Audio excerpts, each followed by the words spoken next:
waaye mu ne ba léegi bàyyi neen radiallahu anhu mbiri nag état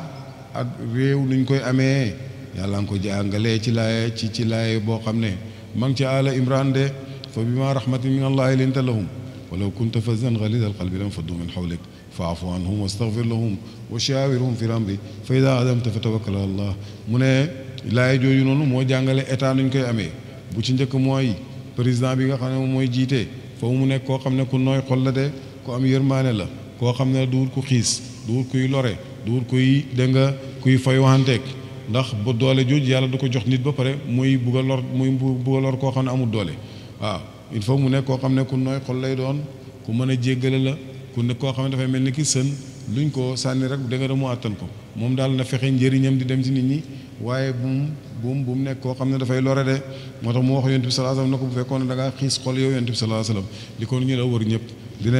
dineen tasaaroo bàyyi la fa de kon faafu anhum bu ñu tooñee jéggal leen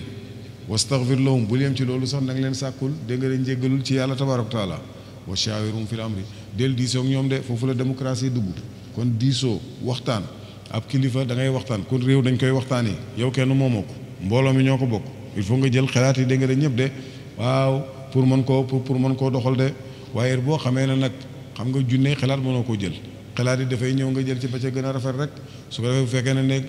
xalaat bi de Amadou moo ko wax waaw kon dinaa ci bàyyi xel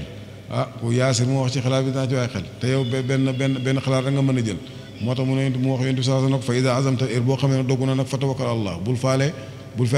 commentaire yi bul faale waxi nit ñi jël nga xalaat yi ba pare jël nañ ci ba ca gën a rafet tawakkal Allah yi nga def ko de mun a laay jooju noonu ci la yàlla xamale yonent bi sallallahu alayhi wasallam naka la ñu amee da nga da atte naka la ñu amee réew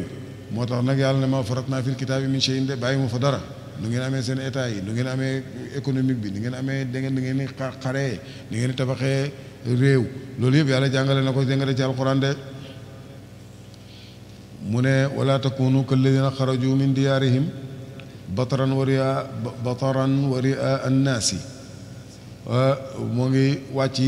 ci ñoom Abu Lahabin ba nga xamee ne génn na jëm ci xare Yonent bi sallallahu alayhi wasallam de yàlla di wax na ne wala takunu bu leen nekk kalladina mel ni ñaa ñi nga xam ne xaraju génn neen min diyaarihim tukkee koo da nga ci seen kër ya ngir lan ngir ñu mën a